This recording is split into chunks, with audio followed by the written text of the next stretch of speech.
छुट्याइदिए।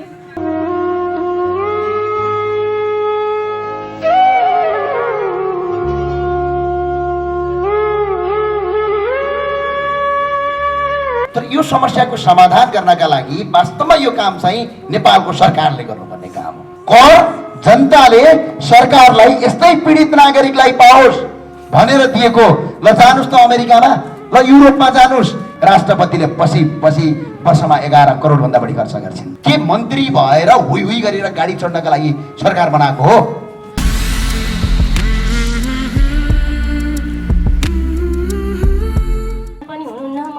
छोराछोरीको आशाले बस्नु परेको थियो।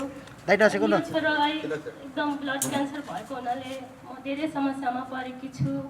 हजुरहरूले जहाँसम्म मलाई सहयोगको जरुरत छ, जतिले सहयोग गर्नुभएको छ उहाँलाई म भित्रैदेखि धन्यवाद गर्न चाहन्छु। अरू मलाई एकदम सहयोगको जरुरत छ। मेरो श्रीमान पनि हुनुहुन्न।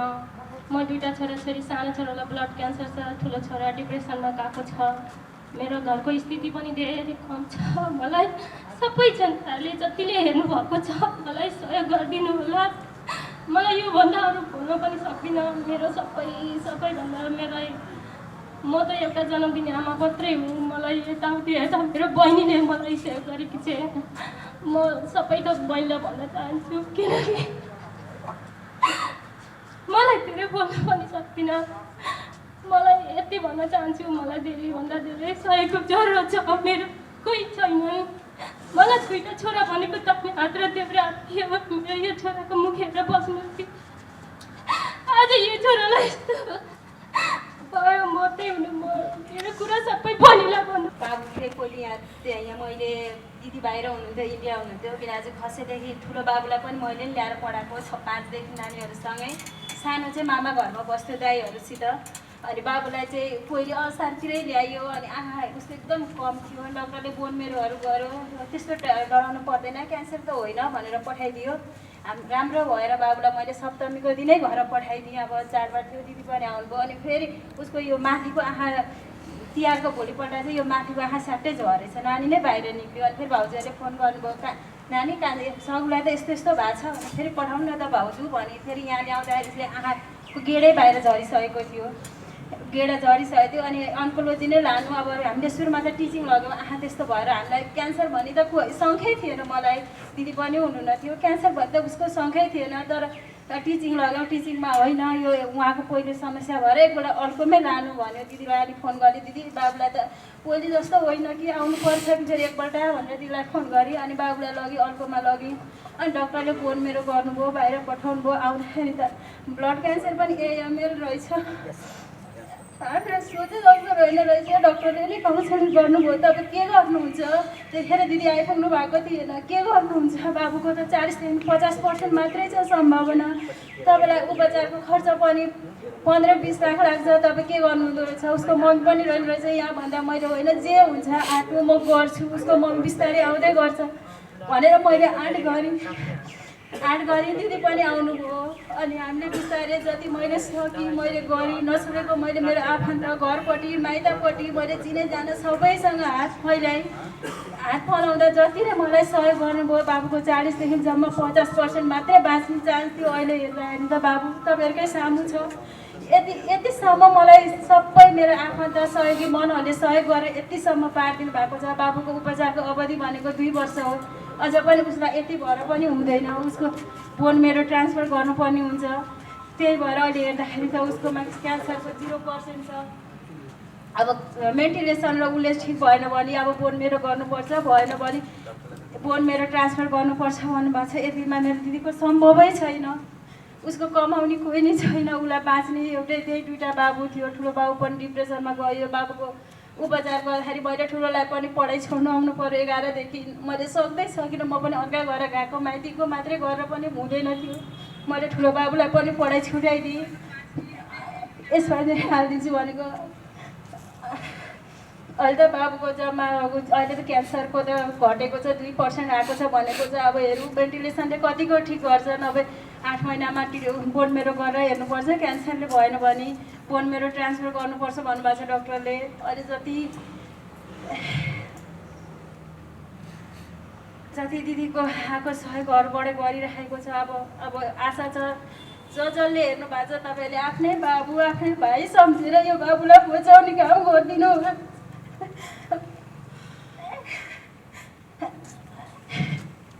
अरू सबै के भन्नु।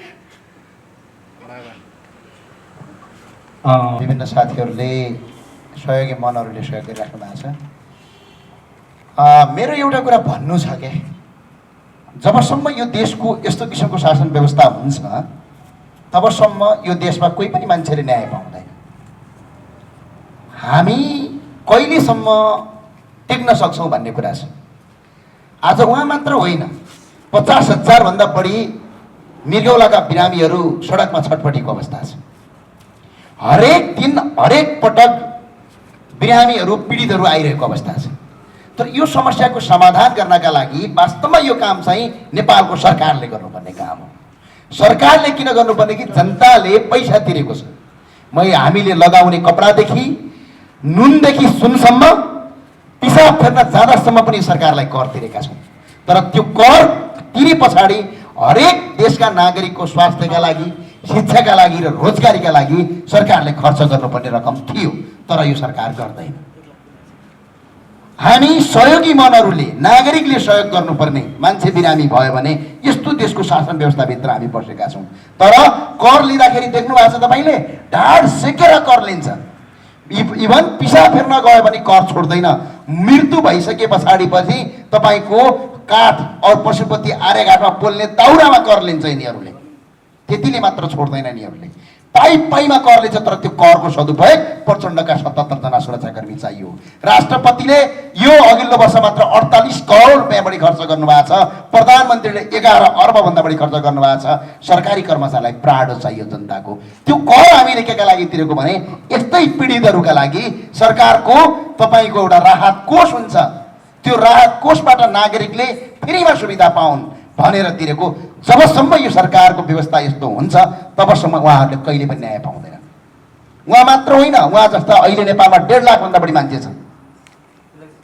1.5 लाख भन्दा बढी मान्छेको समस्या समाधानका लागि सरकारले नीति लिनुपर्छ, कानुन परिमार्जन गर्नुपर्छ, भ्रष्टाचारको अन्त्य गर्नुपर्छ। 6 खर्ब भन्दा बढी बेरोजगार छ यो देशमा। भ्रष्टाचार मात्रै 21 खर्ब भन्दा बढी छ यो देशमा। नीतिगत हरेक वर्षको आर्थिक बजेटमा, अहिलेको आर्थिक बजेटमा जनताले जम्मा 8 खर्ब कर तिर्छन्, सरकारले 9 खर्ब खर्च गर्छ। अनि पैसा बच्दैन। पैसा नबच्यो भने नागरिकले सुविधा पाउँदैन। कर जनताले सरकारलाई यस्तै पीडित नागरिकलाई पाओस् भनेर दिएको। ल जानुस् त अमेरिकामा, ल युरोपमा जानुस्, यही हाम्रो छिमेकी राष्ट्र भुटानमा जानुस् न। नागरिक बिरामी भयो भने त्यसको जिम्मा सरकारले लिन्छ, किनकि नागरिकले कर तिरेको हुन्छ। तर हाम्रो देशमा त्यस्तो नगरेर हामीले कर तिर्ने, यिनीहरूले मोज मस्ती गर्ने, प्राडो चढ्ने, ल्यान्ड क्रुजर चढ्ने। देख्नु भएको छ सरकारी कर्मचारीहरूले कति खर्च गर्छन्। बुलेट बाइक चढ्छन्, बुलेट एउटा शाखा अधिकृत। BMW गाडी विश्वका सबभन्दा महँगा उद्योगीले चढ्ने गाडी हो। अहिले पनि यहीँनिर अगाडि गएर तपाईँहरू उभिनुहोस्, सडकमा हेर्नुहोस्, 2.5 करोडका प्राडो, 1.5 करोडका प्राडो चढ्छन् जनताको पैसाबाट। सेता नम्बर प्लेट देख्नु भएको छ। अझ यी नेताहरूको खर्चको हिसाब किताब त गन्नै छैन। राष्ट्रपतिले पछि वर्षमा 11 करोड भन्दा बढी खर्च गर्छन्। प्रधानमन्त्रीले आफ्नो व्यक्तिगत खर्च मात्रै 11 अर्ब गरेका छन् यो 3 वर्षभित्र। यो 11 अर्ब पनि चाहिँदैन, जम्मा 2 अर्ब रुपैयाँ मात्रै गरिब र पीडितका लागि भनेर छुट्याइदिया भए कि यिनका बाउको सम्पत्ति जान्थ्यो। जनताको पैसा लुटिरहेका छन्। अब यस्ता किसिमका समस्या समाधान गर्नका लागि सधैँ पैसा मात्र उठाएर हुँदैन भन्ने म धारणा राख्छु। यो व्यवस्था टोटल परिवर्तन गरेर भ्रष्टाचारीको रकम, घर बाउबाजेको सम्पत्ति बेचेर जबसम्म राज्य कोषमा तपाईँको जम्मा हुँदैन तबसम्म यस्तो किसिमको समस्या समाधान हुँदैन। हामी नागरिक जस्तो धर्मी, नेपालका नागरिकको जस्तो पवित्र मन विश्वका कुनै पनि देशका नागरिकको छैन होला। हेर्नुहोस् त, रङ्गशाला पनि नागरिकले बनाइदिँदैछ। हेर्नुहोस् त, अस्पताल पनि नागरिकले बनाइदिँदैछ। हेर्नुहोस् त, काहीँ दुःख पीडा पर्यो भने नागरिक उठेर पैसा दिएर सहयोग गर्छ। यो काम त सरकारको हो नि। वास्तवमा के का लागि सरकार चाहिँ गरे? के मन्त्री भएर हुई गरेर गाडी चढ्नका लागि सरकार बनाएको हो? के प्राडो चढ्नका लागि सरकार बनाएको? जनताले के पाए? हिजो एउटा कथा भएको थियो एउटा आन्दोलनमा, नेपालीले के पाए? केरा पाए भने जस्तो। के पाए जनताले? हामी जनताले पाइ तिरेको रगत र पसिनाको करबाट के पायौँ? हामीले आज एकजना कोही पीडितले तपाईँको रकम पायो, एकजना कसै मान्छेले न्याय पायो। आज यो समस्याभन्दा ठुला ठुला समस्याहरू आउँदैछन्। यो समस्याको समाधान गर्नका लागि अहिले त तपाईँको टेम्पोररी रूपमा अर्थात् अस्थायी रूपमा यो समस्याको समाधान होला, तर स्थायी रूपमा समस्याको समाधान गर्ने हो भने यो सरकारको व्यवस्था घाँटी समातेर तपाईँको कर जनताको पैसा तिर्न लगाउनुपर्छ। यो व्यवस्था टोटल परिवर्तन गर्नुपर्छ, बल्ल जनताले सुख पाउँछ। होइन भने आज एउटा पीडित आउँछ, भोलि अर्को आउँछ, पर्सि अर्को आउँछ। नेपाली नागरिकको त मन भगवानको मन हो। यो मनको फाइदा नउठाइदिन हुन म यो सरकारलाई आग्रह गर्छु। यो सरकारले 8 खर्ब जनताबाट कर उठाएको छ, अघिल्लो वर्ष 6-7 खर्ब उठाएको छ। 7 खर्ब मध्ये बढी चाहिँदैन, 1 खर्ब रुपैयाँ तपाईँको राहत कोषमा जम्मा गर। नेपालको एकजना मान्छे पनि पीडित हुँदैन। स्वास्थ्य क्षेत्रमा खै सरकारी अस्पताल सुधारेर देखाउनुहोस् त। नेपालको तपाईँको मेडिकल कलेजहरू देख्नु भएको छ, डाक्टरलाई पैसा लगेर पढाउने, यी साराका सारा बन्द गराएर फ्रीमा डाक्टर उत्पादन गर्नुहोस् त। ठिक छ, पैसा लगा हस्पिटल खोलेर, तर 20 लाख 25 लाख भन्दा बढी इन्कम भएका मान्छेकोलाई मात्र पैसा, गरिबलाई स्वास्थ्य र शिक्षा तपाईँको फ्रीमा देऊ न। स्वास्थ्य फ्रीमा, यो भाइको क्यान्सरको उपचार फ्रीमा नेपाल सरकारले गर्न सक्छ चाह्यो भने। यो गर्नुपर्छ 100%, किनभने यो सरकारलाई पैसा तिरेका छन्, जन्मदेखि मृत्युसम्म कर तिरेका छन् नागरिकले, सिर्फ त्यो मोज गर्नलाई होइन। अब पनि जनता यसरी चुप लाएर बस्यौँ भने यस्ता समस्या हरेक दिन आउनेछन्, कति दिनका दिन थपिनेछन्। त्यही भएर म सहयोगी हातलाई धन्यवाद भन्न चाहन्छु। पहिलो कुरा चाहिँ व्यवस्था परिवर्तन गरेर भ्रष्टाचारलाई कारबाही नगर्दासम्म यस्ता समस्या निरन्तर आउँछन्, आइरहन्छन्। यस्ता कुराका लागि सरकारले जिम्मा लिनुपर्छ र यो बाबुको उपचारका लागि म अहिले पनि आग्रह गर्छु, जसले सहयोगी हात दिए तपाईँहरूलाई धेरै धेरै धन्यवाद। तर यस्ता बाबुहरू अहिले गल्ली गल्लीमा छन् नेपालका। यो समस्याको अन्तिम समस्या भनेको सरकारले लिनुपर्छ। सरकारले जिम्मा गरेर बाबुको उपचार नेपाल सरकारले गरोस्। यदि गर्दैन भने म उहाँ दिदी यहीँ हुनुहुन्छ, स्वास्थ्य तथा जनसङ्ख्या मन्त्रालयको मन्त्रीज्यूलाई डेलिगेसनमा जान म तयार छु, किनकि जनताको पैसा हो। र आज हामी केही सहयोग हस्तान्तरण गर्छौँ र केही सहयोग गरिदिनु होला, तर यो मन्त्रीले गर्ने काम हो। मन्त्रालयले जनताले तिरेको छ पैसा फ्रीमा गर भने होइन, भानुभक्त ढकालजी तपाईँको बाबुबाजेको सम्पत्ति ल्याएर तिर भने होइन, जनताले तिरेको छ। एउटा 20 लाखको गाडी किन्दाखेरि 65 लाख रुपैयाँ कर तिर्नुपर्छ। एउटा 80,000 को मोटरसाइकल किन्दाखेरि 3.5 लाख कर तिर्नुपर्छ। एउटा 500 को जकेट किन्दाखेरि 1500 कर तिर्नुपर्छ। केका लागि? मोजका लागि, यस्तै दुखी पीडितको सहयोगका लागि। यदि यो गरेनौ भने जनताले घाँटी समातेर निकाल्छन्। म अहिले पनि यो सरकारलाई खबरदारीका साथ र म आग्रह गर्न चाहन्छु, पीडितलाई थप बाँकी सहयोगका लागि नेपाल सरकारसँग हाम्रो टिमै जानेछ, तपाईँको साथमा हामी खडा भएर उभिनेछौँ। हस् धन्यवाद। आजको यो कार्यक्रममा उपस्थित हाम्रो सामाजिक अभियन्ता र यो भ्रष्टाचार विरुद्धको अभियानमा लाग्नुहुने ज्ञानेन्द्र साईज्यू र विभिन्न मिडियाबाट उपस्थित हुनुभएका सम्पूर्ण मिडियाकर्मी साथीहरू र यो विशेष मानिसको आँखाबाट बग्ने आँसु वास्तवमा धेरै पीडादायी हुन्छ। अहिले भर्खर देखिसक्नुभयो तपाईँ सबैजनाले। कसैको आँखाबाट बगेको आँसु रगतमा परिणत हुन्छ भने अहिले त जनताले खलास, छोरानातिलाई खान हुन्न भन्ने सन्देश मेरो बुवाले पनि मलाई भन्नुभएको थियो। र त्यो गल्ती गरेर अथवा नगरिकन, गल्ती गरेर त्यस्तो किसिमको व्यवहार गर्नु हुँदैन भन्ने सन्देश दिनुभएको छ। र आज यति खाउँ लाउँ भन्ने उमेरमा 13 वर्षको बच्चा जसलाई क्यान्सरबाट यति ठुलो समस्या देखिएछ, दुःख लागेको कुरा हो यो। र म ग्रिन सिटी हस्पिटलको चेयरम्यान र चक्रपथ सरसफाइ अभियानको तर्फबाट मैले के भन्न चाहन्छु भने हामीले सामाजिक काम गर्दै गर्दा हुने खानेले हुँदा खानेलाई सहयोग गर्नुपर्छ भन्ने मेरो पनि भनाइ हो। र यो हामीले काम गर्दै आइरहेका छौँ। यो ग्रिन सिटी हस्पिटल 2069 सालमा स्थापना गरिसकेपछि यस्तै गरिबहरूको पीडालाई घाउमा मलाम लाउने काम हामीले सुरुवात गऱ्यौँ। म बुटोल गएको थिएँ, एकजना सानो बच्चा 9 महिनाको बालिका जसको दिशा गर्ने एनुसै थिएन, 9 महिनासम्म एउटा गरिब परिवारको बालिका छटपटाइरहेको बुटोलमा थाहा पाएँ र मैले भने यो बच्चीलाई काठमाडौँ ल्याउनुहोस्, ग्रिन सिटीमा म फ्रीमा ट्रिटमेन्ट गरिदिन्छु भने ल्याउनु भयो र हामीले गऱ्यौँ पनि। त्यतिखेर तत्कालीन प्रधान न्यायाधीश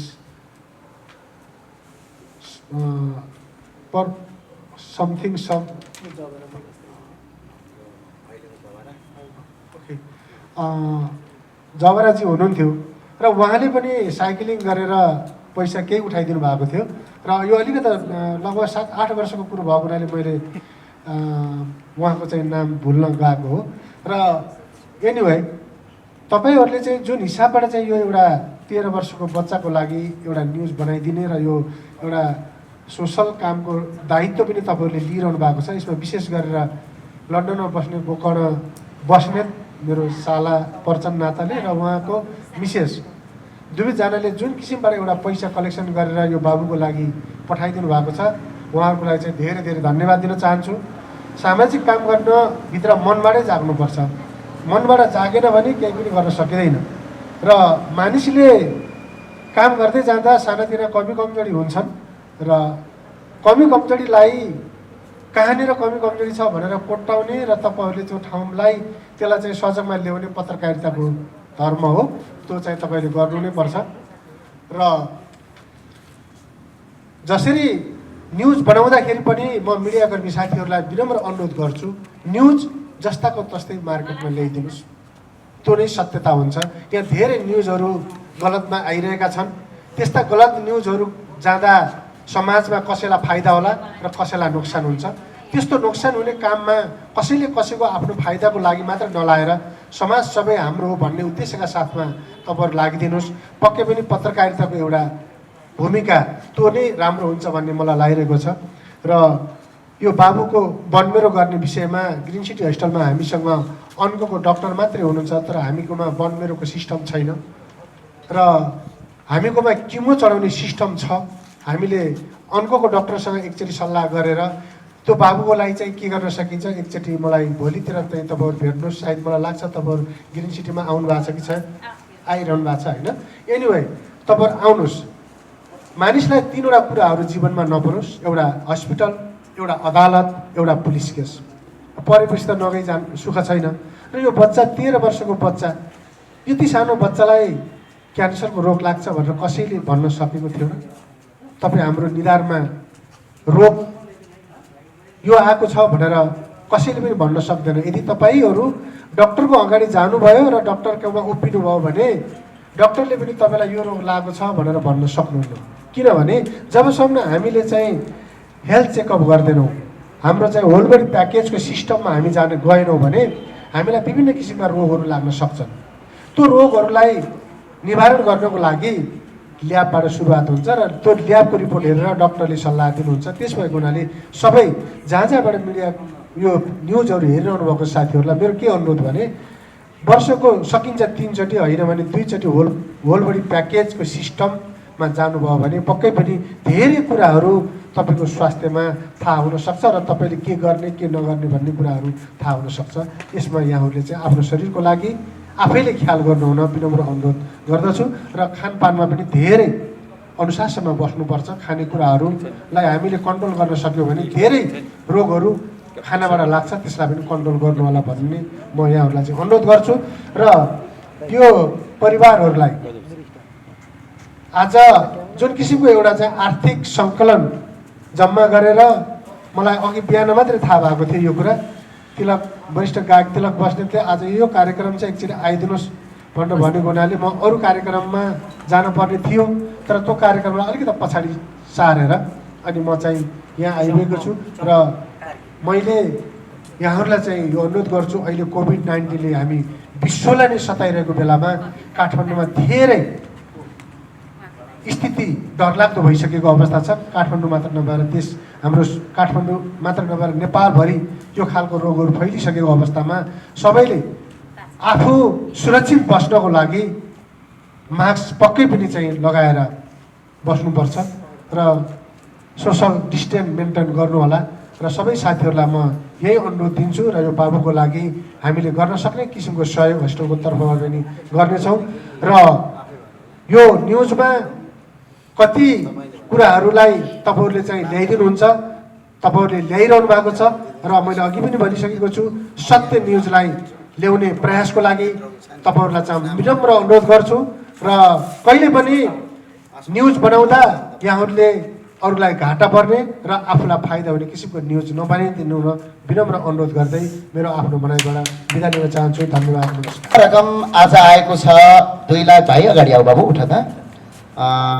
2,33,555 रुपियाँ आएको छ भाइको क्यान्सरको उपचारका लागि। सहयोगी मनहरूलाई धेरै धेरै धन्यवाद छ। तर यो देशको शासन व्यवस्था मात्र परिवर्तन भयो भने मात्र यी समस्याको समाधान हुन्छ भन्ने कुरा सबै मान्छेले बुझौँ है। किनभने हरेक दिन समस्या आउँछ, कति दिनसम्म नागरिकले तान्न सक्छ। त्यो भएको हुँदा कर हामीले केका लागि तिरेको, यस्तै दुखी पीडितका लागि, त्यो राज्यले तिर्नुपर्छ। 2,33,555 आएको छ।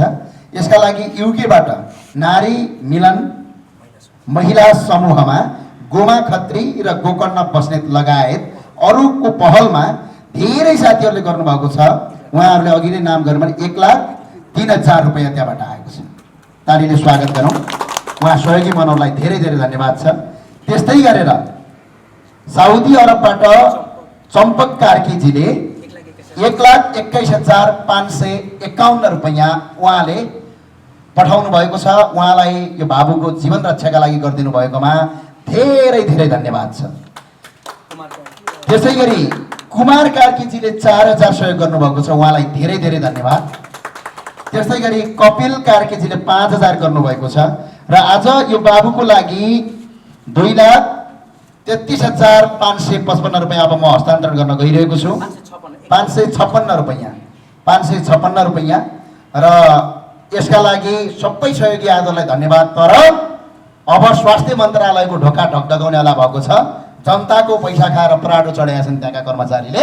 अब त्यो पैसा तिराउनुपर्छ र जनताको सुविधा जनतालाई फर्काउनुपर्छ भन्ने मान्यता राख्छौँ। तपाईँलाई अहिले पनि बाचा गर्छौँ। स्वास्थ्य मन्त्रालयमा मन्त्री हो सचिव हो शाखा हामीलाई कुनै पनि मतलब छैन, तर त्यसको हिसाब किताब मागेर जनताको अगाडि उभ्याउनका लागि म तपाईँको साथमा सधैँ रहनेछु। त्यसका लागि म प्रतिबद्धता गर्छु। अब हामी सहयोग हस्तान्तरण गर्छौँ। धन्यवाद सर लगायतको टिमलाई। र पैसा लिइदिनको लागि चाहिँ मैले दुईबाट यहाँ दुईवटा पिटा छन्, एउटा टन्डनबुवाला दिपक्षलाई, एउटा चाहिँ हरिपक्षलाई। र पीडितको मम्मीलाई चाहिँ यो जुन एउटा पवित्र हातबाट आज चाहिँ यो सहयोग गर्ने हस्तान्तरण गर्ने कार्यक्रम राख्न पाउँदा म पनि एकदम खुसी छु। क्यान्सर सरले धेरै प्रतिबद्धता गर्नुभएको छ। आशा छ यो बाबुको मुहारमा छिट्टै एउटा खुसी पलाउनेछ र ग्रिन सिटी हस्पिटलको तर्फबाट पनि यो बाबुलाई केही न केही हामी चाहिँ गर्दैछौँ पनि भनेर भन्न चाहन्छु। र यतिन्जेल यहाँहरू सबैले जुन एउटा पत्रकार जगतमा एउटा चाहिँ भनौँ न एउटा दुःखी पत्रकार भन्दा बित्तिकै कोही भन्छन् मान्छेले, तर चाहिँ वास्तवमा चाहिँ ओझेलमा परेकाहरूलाई दुःख परेकाहरूलाई चाहिँ पटक चाहिँ मिडियामा ल्याएर चाहिँ एउटा उद्धार गर्नुभएको छ। मिडियाप्रति पनि हार्दिक हार्दिक हार्दिक धन्यवाद गर्न चाहन्छु। मैले भन्ने गर्छु, मैले पत्रकार गीतले एउटा चाहिँ भनौँ न यहाँका भ्रष्टाचारीहरू 3 कोस पर पुग्ने एउटा गीत त्यस्तो ज्ञान साई सर लेख्नु भएको छ। त्यो विषयमा एकपल्ट भनिदिन आग्रह गर्न चाहन्छु मैले फेरि। हाम्रो एउटा गीत हाम्रो तिलक बस्नेतजीले अब गाउँदै हुनुहुन्छ। हामी गीत पनि लेख्छौँ। धेरै मान्छेले हामीलाई भाषण गर्छन् भन्छन्, हामी भाषण मात्र गर्दैनौँ। जाग जाग उठ उठ अब सारा नेपाली, जात धर्म पार्टी भन्दा चन्द्र सूर्य उचाली। जाग जाग उठ उठ अब सारा नेपाली, जात धर्म पार्टी भन्दा चन्द्र सूर्य उचाली। हाम्रो नेपाल हामी नेपाली हो, हाम्रो नेपाल हामी नेपाली। यो गीत चाँडै आउनेछ तपाईँहरूलाई। हस्, धन्यवाद।